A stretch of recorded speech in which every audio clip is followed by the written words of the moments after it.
se manifestera. Nous sommes arrivés, très chers compatriotes, au moment d'écouter la parole. La Bible déclare, tout est sanctifié par la prière et aussi par la parole. Nous écoutons la parole et nous nous approchons aussi du Seigneur. De même que nous nous adressons à Dieu et de la même façon, Dieu s'adresse aussi à nous. La prière, c'est quand l'homme fait savoir ses besoins à Dieu. Et la parole, c'est quand Dieu fait aussi savoir ses besoins à l'homme. La prière, c'est quand nous faisons voir à Dieu ce que nous voulons, ce que nous avons comme désir, ce que nous voulons qu'il fasse pour nous. Et la parole, c'est quand Dieu nous fait connaître aussi ses désirs, ses besoins, ce que lui attend de nous, ce que lui veut que nous puissions faire pour lui aussi. Oui, bien-aimés dans le Seigneur, il n'y a pas que Dieu qui a des devoirs vis-à-vis de l'homme, il y a aussi l'homme qui a aussi des devoirs vis-à-vis de Dieu. Je répète, la prière, c'est l'homme qui s'adresse à Dieu. Dieu écoute. L'homme fait savoir ses besoins à Dieu. L'homme parle à Dieu. Et le temps de la prédication, là, c'est Dieu qui s'adresse à l'homme. C'est Dieu qui fait savoir ses besoins à l'homme. Et l'homme écoute aussi. Que la paix de notre Seigneur soit avec vous dans le nom précieux et glorieux de notre Seigneur Jésus-Christ. Très chers compatriotes, nous sommes en train de poursuivre dans cet enseignement à caractère exhortatif que nous avons commencé il y a déjà un temps, qui parle sur un bon salaire. Prenons sans plus tarder les Saintes Écritures pour la lecture de ces textes qui nous servent des textes de base depuis un certain temps. Je suis dans le livre d'Ecclésiaste, l'Ecclésiaste chapitre 4e. Je commence la lecture au 9e verset. Ecclésiaste chapitre 4, verset 9. Il est écrit « Deux valent mieux qu'un, parce qu'ils retirent un bon salaire de leur travail. » Verset 10e. « Car s'il tombe, l'un relève son compagnon. Malheur à celui qui est seul et qui tombe sans avoir un second pour le relever. » Verset 11. « De même, si deux couchent ensemble, ils auront chaud. Mais celui qui est seul, comment aura-t-il chaud? » Nous avons commencé, très chers compatriotes, depuis longtemps. J'ai intervenu toute la semaine passée, je crois. Il y a eu de bien-aimés qui ont intervenu, des excellentes interventions.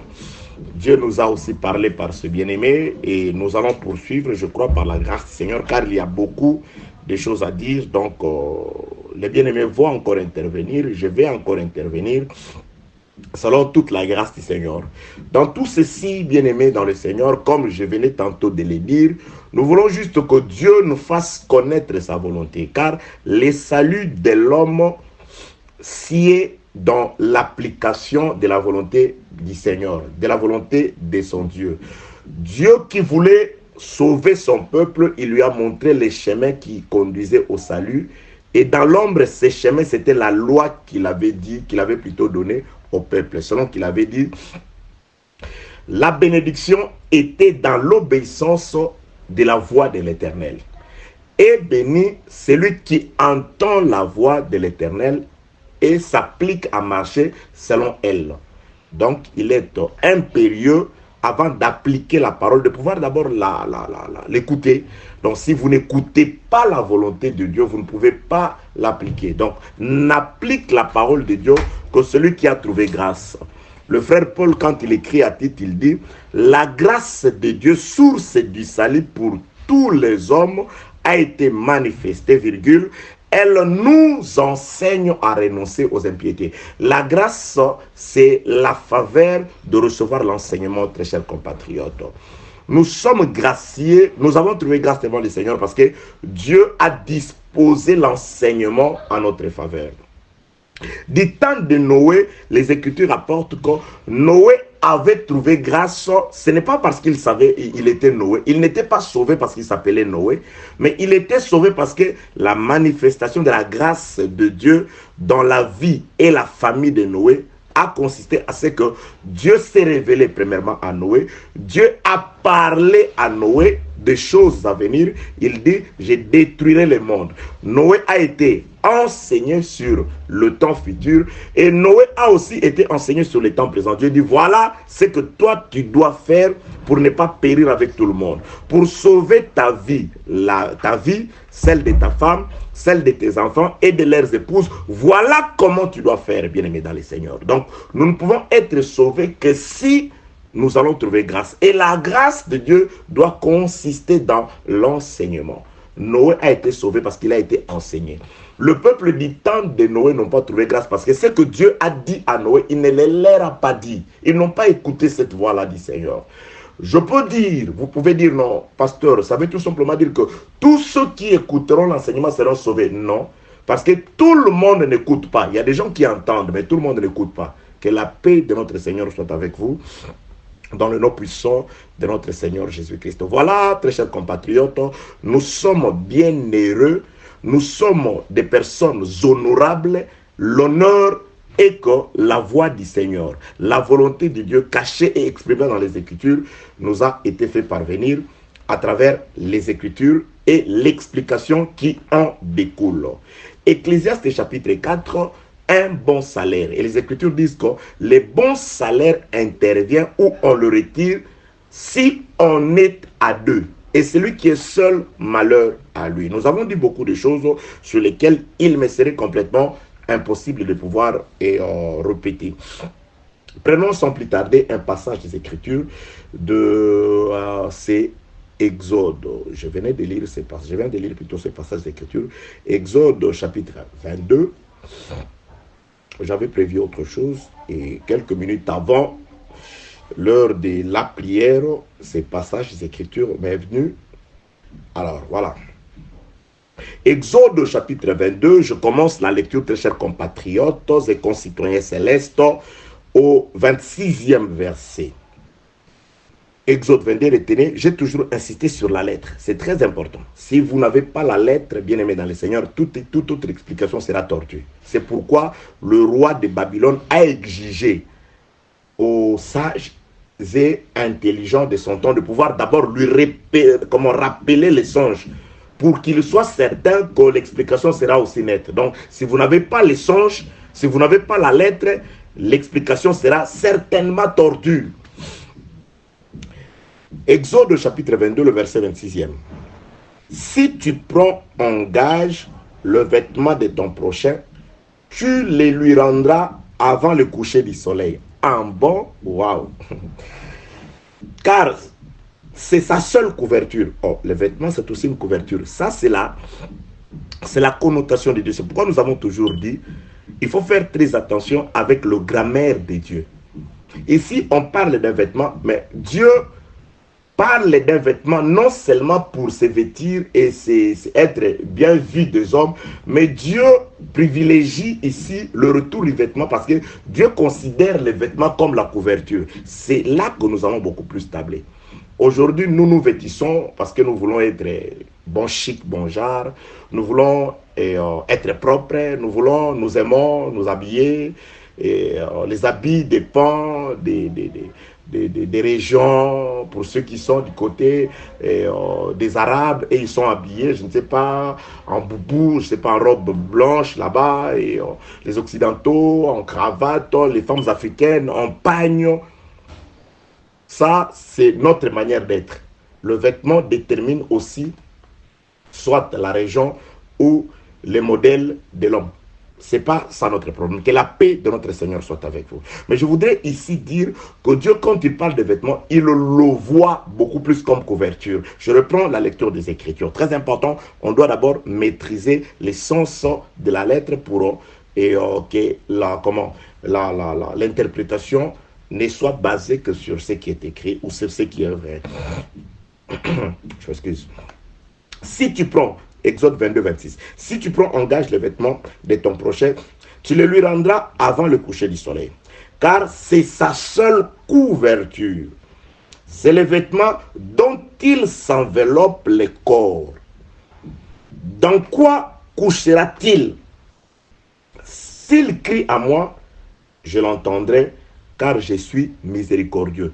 Ici, le vêtement dont on parle, il est juste un vêtement, non pour la gloire de se vêtir, mais Dieu insiste à ce que ce vêtement soit rendu à son propriétaire avant le coucher du soleil, afin que ça lui serve de couverture la nuit, pour qu'il reste dans le chaud. Nous avons lu dans le texte de base, la Bible déclare, si deux couchent ensemble, ils auront chaud. Celui qui est seul, comment aura-t-il chaud? Deux valent mieux qu'un. À deux, ils retirent de leur travail un bon salaire. Quel travail, quel salaire? Ici, c'est la chaleur. Lorsqu'ils sont deux et qu'ils couchent ensemble, être deux ne suffit pas. Il faut être deux et aussi coucher ensemble. Très important. Et quand ils sont deux et qu'ils couchent aussi ensemble, parce qu'il y a des gens qui sont deux, mais qui ne couchent pas ensemble. Donc, pour être deux, plutôt pour avoir un bon salaire ou avoir chaud, il faut être deux d'abord et ensuite coucher ensemble. C'est lorsque vous couchez ensemble à deux que vous aurez chaud. Ça, c'est ce qui est écrit. Ecclésiaste chapitre 4, du 9e au 12e verset. Que la paix de notre Seigneur soit avec vous. Si tu prends en gage le vêtement de ton prochain, tu le lui rendras avant le coucher du soleil. D'abord, pourquoi est-ce qu'il va arriver, qu'est-ce qui va faire que cet homme ici vienne à perdre son vêtement? Qu'est-ce qui va lui perdre les vêtements? Dans le livre des Proverbes, il y a une écriture. Attendez, je trouve l'écriture. Dans le livre des Proverbes, un petit moment, je dois chercher. Dans le livre des Proverbes, chapitre 20, Proverbes chapitre 20, le verset 16. Prends son vêtement, car il a cautionné autrui. Exige de lui des gages à cause des étrangers. Prends son vêtement, car il a cautionné autrui. Effectivement, exige de lui un gage à cause des étrangers. Donc, celui à qui on retire le vêtement, qui cède son vêtement comme gage, c'est parce qu'il a une dette. C'est parce qu'il s'est endetté. En Israël, quand vous allez, ça se fait aujourd'hui, très souvent dans des banques aujourd'hui, quand vous allez demander un crédit, vous devez avoir ce qu'on appelle une hypothèque, c'est-à-dire vous présentez soit, vous hypothéquez, vous donnez un gage. Il y a des prêteurs sur gage aujourd'hui. Il y a des gens, je connais certaines personnes, surtout, je ne sais pas, ça se fait beaucoup plus en Angleterre, il y a beaucoup de prêteurs sur gage. Vous allez avec un bijou en or, vous présentez les bijoux, ils valorisent les bijoux, ils vous prêtent l'argent et vous viendrez rembourser l'argent avec intérêt. Donc, c'est une pratique qui a commencé depuis les Écritures. Les Écritures, ici, lorsque quelqu'un va emprunter quelque chose, il faut qu'il puisse donner un gage. Le gage, c'est l'assurance que la personne se verra obligée de pouvoir rembourser la dette. Que la paix de notre Seigneur soit avec vous, au nom de Jésus-Christ. Très chers compatriotes, donc ici, la personne à qui on ravit le vêtement, la personne à qui on prend les vêtements comme gage, nous avons compris que c'est une personne qui est endettée. Or, le livre des Proverbes toujours dit ceci: celui qui emprunte, c'est-à-dire celui qui va chercher une dette, est l'esclave de celui qui prête. Donc, nous avons des individus. Celui qui donne un prêt, il est le maître de celui qui reçoit le prêt. Je donne l'exemple à la manière des hommes. Celui qui va chercher un crédit dans une banque, il devient l'esclave de la banque qui lui fait le crédit. Pourquoi? Parce qu'il doit présenter ce qu'on appelle l'hypothèque. Et l'hypothèque, normalement, il doit être beaucoup plus valeureux que le prêt qu'on vous a donné. Si vous voulez aller aujourd'hui dans une banque, demander un prêt un prêt plutôt de 100 000 dollars ou de 100 000 euros, vous devez présenter l'hypothèque de votre maison. Si vous allez hypothéquer votre maison, en valorisant votre maison doit valoir plus que l'argent que vous êtes allé chercher à la banque. Donc, quand vous allez normalement demander un prêt à la banque, vous devenez d'office esclave de ces hommes-là parce que vous vous retrouverez dans l'obligation de pouvoir rendre, de peur que vous perdiez quelque chose de plus valeureux ou de plus valeureuse que le prêt que vous êtes allé demander. Que la paix de notre Seigneur soit avec vous dans le nom de Jésus-Christ. Donc je suis là dans l'explication de texte pour que nous puissions retourner dans les textes que nous sommes en train de lire. Donc tout ça pour comprendre que celui, dit le livre des Proverbes, celui qui emprunte est l'esclave de celui qui prête, de celui qui donne. Or, Dieu est le maître, est devenu le maître. Pourquoi? Parce que Adam s'est endetté devant le Seigneur. C'est quoi la dette? Ce qui a rendu Adam esclave, c'était quoi? C'était le fait qu'il a péché. Parce que Adam était maître. Il dominait sur tout. Adam régnait à maître, je l'ai toujours dit. Mais par le péché, il est devenu esclave. Donc, nous pouvons aussi replacer Adam comme celui qui est allé emprunter quelque chose. Et on lui a retiré le vêtement. Et ce vêtement qu'on a retiré à Adam, c'était sa seule couverture qui devait l'aider à garder la chaleur pendant la nuit. Que la paix de notre Seigneur soit avec vous. Donc, nous parlons d'Adam. Celui qui a perdu son vêtement, c'était Adam. Et Adam a perdu le vêtement. Le vêtement de la gloire, Adam l'a perdu. Et lorsque Adam a perdu le vêtement, il est resté nu.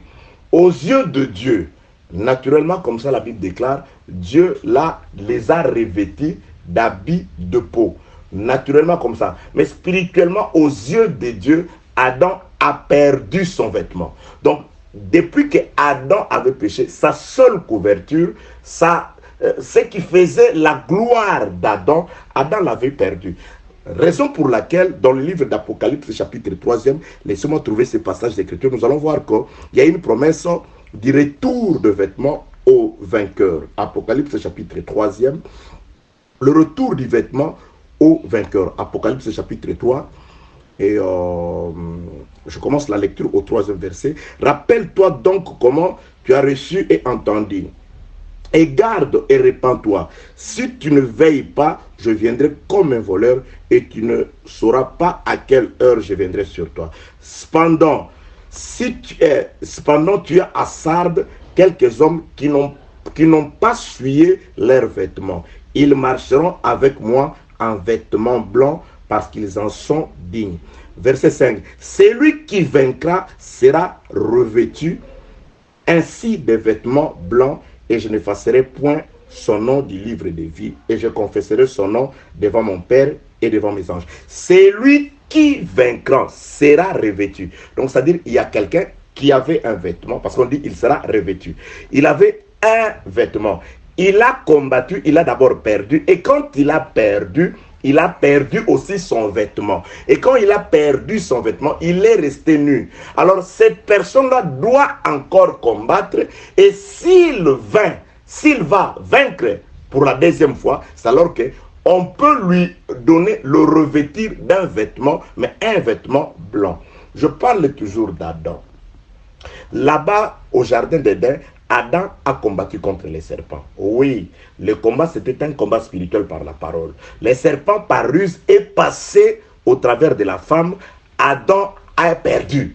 Adam s'est rendu obéissant à la voix du serpent, à l'enseignement du serpent. Adam a abandonné la parole de Dieu qui lui a interdit de manger. Il a écouté par sa femme la voix du serpent. Donc Adam a été vaincu. C'est pourquoi tous ceux qui acceptent l'évangile des hommes, l'évangile qui n'est pas de Dieu, ils sont vaincus par le malin au travers de la femme toujours. Que la paix de notre Seigneur soit avec vous dans le nom puissant de notre Seigneur Jésus-Christ. Donc Adam a perdu.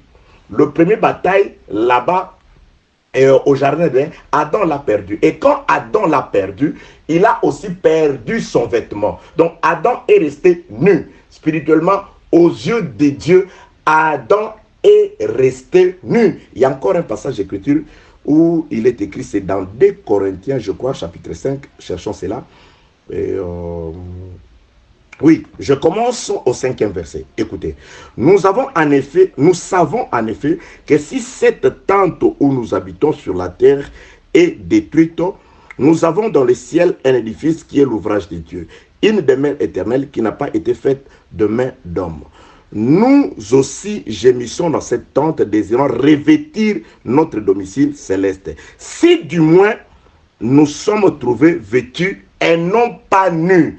Il y a un langage spirituel. Dieu voudrait qu'avant d'aller revêtir notre domicile céleste, c'est-à-dire avant de pouvoir recevoir la transformation de ce corps et recevoir les corps spirituels, Dieu doit d'abord nous trouver vêtus et non nus. Qu'est-ce qui nous a rendus nus? C'est le péché, c'est la désobéissance. Par la désobéissance, nous avons perdu notre vêtement. Par la désobéissance, nous sommes devenus nus.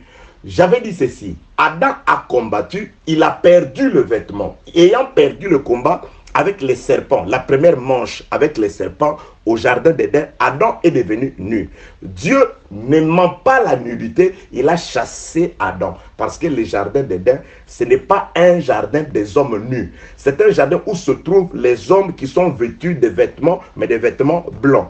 Il a chassé Adam qui était nu à ses yeux. Adam est allé vivre dans le pays de la nudité, dans le monde de la douleur, sous la domination des ténèbres. C'est pourquoi il suffit juste de voir le comportement de certaines personnes dans certaines églises. Vous voyez les chantres, comment ils s'habillent, vous déterminez directement là où ils sont. J'allais parler en lingala, là où ils sont, par leur comportement, par l'accoutrement. Vous voyez comment les gens qui se disent serviteurs de Dieu, qui se disent servantes du Seigneur, chantent, censés chanter pour le Seigneur, comment ils s'habillent, vous déterminez directement où ils sont. Parce qu'au jardin, c'était quand Adam était habillé spirituellement. Et quand il a perdu ses vêtements de gloire-là, Dieu doit les chasser. Et quand Dieu doit les chasser, la Bible dit, Apocalypse chapitre 3, c'est lui qui vaincra. Donc Adam doit encore combattre. Il a perdu la première manche et Adam plutôt doit revenir. Jésus-Christ, ce n'est pas en vain, j'insiste, 1 Corinthiens chapitre 15, on l'appelle Adam. Quoique le second Adam, donc il est toujours Adam. Il vient combattre à la place d'Adam. Il a dit au serpent, oui, pour la première fois, dans le premier Adam, tu m'as vaincu, tu m'as pris les vêtements. Et aujourd'hui, je viens combattre. Donc Jésus-Christ est celui qui a combattu. Et quand il a combattu, Jésus-Christ a vaincu. Et quand il a vaincu, la preuve, je peux illustrer ça de cette façon. Jésus-Christ est crucifié nu pour plusieurs raisons. Premièrement, parce que Job, chapitre 1 dit, je suis sorti nu du sein maternel et j'y retournerai. Donc, selon Job, du sein maternel, il est sorti nu et il retournera nu. Donc, il est venu dans ce monde nu, il en sortira nu. Alors, Jésus-Christ, pour prouver qu'il est le véritable Adam, lorsque Dieu l'a créé, les Écritures disent, il était nu, naturellement comme ça, il ne s'en rendait pas compte. Et quand Adam doit repartir pour confirmer les paroles de Job, Jésus-Christ doit aussi être crucifié nu, bien-aimé. Laissez vos histoires-là, ces histoires de crucifix, de croix, de certaines religions qu'on voit avec un morceau de linge, non. Il doit partir comme il était venu. Adam a été créé nu, il est venu sur la terre nu, il doit repartir nu. Ça, Jésus était l'accomplissement des promesses de l'Éternel. Ça, c'est premièrement. Premièrement. Deuxièmement, Jésus-Christ montre que lui, le Seigneur, il est monté. Il avait ses vêtements, mais avant de repartir, il doit prendre ses vêtements et qui s'en revêtent, c'est des soldats qui étaient des étrangers, des soldats romains. Nous sommes aujourd'hui prophétiquement au temps où des Romains, pas des Juifs, des Romains se servent des vêtements du Seigneur. Donc la gloire de Jésus-Christ aujourd'hui est allée chez les Romains. C'est pourquoi Jésus-Christ, il a été, comme dit le frère Paul, il a été exposé à l'ignominie, à l'opprobre, afin de pouvoir nous revêtir. Nous étions nus, Lui est venu avec la gloire, il était vêtu, mais Jésus-Christ a accepté de prendre son vêtement et de nous les donner aujourd'hui. Nous sommes au temps où le vêtement du Seigneur, où la gloire du Seigneur n'est plus chez Israël, mais il est du côté des Romains, il est du côté des païens. Et il viendra un temps où Dieu ira récupérer, il va récupérer les vêtements qui est chez les Romains afin de pouvoir le ramener au peuple juif, au peuple israélite. Accorde-moi quelques minutes, je vais finir, je vais mettre un point virgule pour aujourd'hui. Que la paix de notre Seigneur soit avec vous dans le nom de Jésus. Donc, nous parlons de cet homme de Exode chapitre 22, le verset 26, sur qui on dit, si tu lui prends son vêtement, il va passer toute la journée sans vêtement. Il passe toute la journée sans vêtements. C'est-à-dire c'est Adam à qui on a récupéré les vêtements. Il est passé toute la journée sans le vêtement. Or, le vêtement, je viens de l'expliquer, c'est aussi la gloire. Donc, Adam est resté seul pendant toute la journée. Il était sans gloire. Il avait un salaire minable. Parce que les Écritures disent, les bons salaires quand on est à deux. Or, le deuxième qui vient accorder le salaire ici, nous avons vu, c'est les vêtements. Et les vêtements ne peuvent pas revenir, les Écritures disent, au coucher du soleil. Au coucher du soleil, on doit, avant que le soleil ne se couche, on doit remettre les vêtements. Pourquoi? Parce que l'homme qui doit se coucher, depuis le coucher du soleil jusqu'au matin, qu'il ne passe pas la nuit sans vêtements, mais la nuit, pour avoir chaud, comme disent les Écritures, lorsqu'ils sont deux, ils auront chaud. Pour avoir chaud, cet homme-là plutôt, il doit se coucher avec sa couverture qui est son vêtement qu'il avait perdu le matin. Je veux dire ceci. Donc, un homme conscient, il sait que je vais chercher un prêt, je vais emprunter de l'argent. Il sait, il donne un vêtement. Il sait que, bon, je peux rester comme ça. Jusqu'au soir, je vais récupérer mon vêtement. Je serai obligé de pouvoir récupérer mon vêtement. Qu'est-ce qui ramène le vêtement? Ce n'est pas parce que l'homme a payé, non. La Bible ne dit pas que tu dois lui rendre son vêtement parce qu'il a payé ou parce que quelqu'un d'autre vient payer, non. C'est le coucher du soleil. Donc, lorsque le soleil se couche, c'est la restauration, c'est le rétablissement, c'est le retour de ce qu'on avait perdu. Donc, le coucher du soleil qui ramène les vêtements, vous voyez, cet homme-là ne récupère pas le vêtement parce qu'il a fait un travail.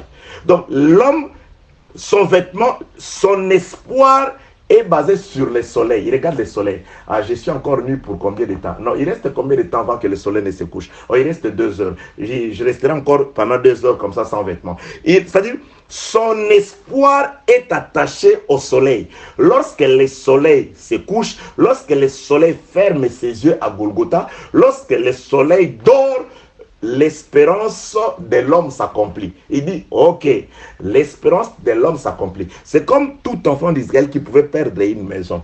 Il perd une maison, il reste là, il compte les années, il dit, ah voilà, j'ai perdu ma maison, j'ai perdu mon terrain, ma portion de terre que Moïse, Dieu nous a donné par Moïse, par Josué, je l'ai perdu. Or, les Écritures disent qu'aucun héritage ne peut passer d'une tribu à une autre. Chaque enfant d'Israël doit rester attaché à son héritage. Mais moi, par pauvreté, quand je suis devenu pauvre, quand Adam a péché, nous sommes devenus pauvres, nous avons perdu notre domaine, nous avons perdu notre portion de terre. L'espérance de l'homme s'est comptée par année. Ah, il me reste combien de temps? Ah non, tu l'as vendu, c'était en 1900, je ne sais pas, en 1955. Au 54, là, on est en 2014, hein, en 2024. Donc, oh non, tu l'as vendu quand? En 74 ou 75. On est en 2014, donc il reste une année. Ok, l'année prochaine. L'espérance était liée à une année qu'on appelait jubilé, qui était la 50e année. Donc, donc le jubilé arrive. Il reste combien de temps? Il reste 5 ans. Je dois encore patienter. C'est-à-dire, l'espérance était liée à une année, à un mois et à un jour. À la 50e année, au 7e jour, au 7e mois, au 10e jour, on sonnera de la trompette. Donc, l'espérance était toujours liée à une date. De même que l'espérance de l'homme qui avait perdu son vêtement était liée aux positions du soleil. à la position du soleil plutôt. Et regarde comment la marche du soleil. Comment le soleil est en train. Oui, le soleil est arrivé au zénith. On attend. Au zénith, réjouis-toi. Je ne me réjouis pas. Je ne me réjouirai que lorsque le soleil se couchera. Mais pourquoi tu vas te réjouir? Pourquoi te réjouis-tu? Mais c'est le soleil qui se couche. Oui, le soleil qui se couche me ramène mon vêtement. Et ça va faire quoi? Mon vêtement, c'est ma couverture. Et ma couverture, grâce à ma couverture, la nuit, je ne serai pas seul. La nuit, je serai à deux. Mais avec qui? Tu n'es pas marié. Je suis marié à mon vêtement. Mais on te voyait nu. Oui, parce que le matin, je l'avais perdu. Donc, à un temps, j'avais perdu ma maison. Le jubilé est arrivé. On a sonné de la trompette. Je peux frapper la porte aujourd'hui. Je viens devant la querelle. Sors. Si la querelle me demande l'argent, je lui dis, tu n'as pas entendu le son de la trompette. C'est pourquoi j'ai dit aujourd'hui, si tu vas récupérer ton vêtement, tu vas récupérer ta gloire, tu vas récupérer ta santé, tu vas récupérer tout ce que tu as perdu, tu en as le droit parce que le soleil s'est couché.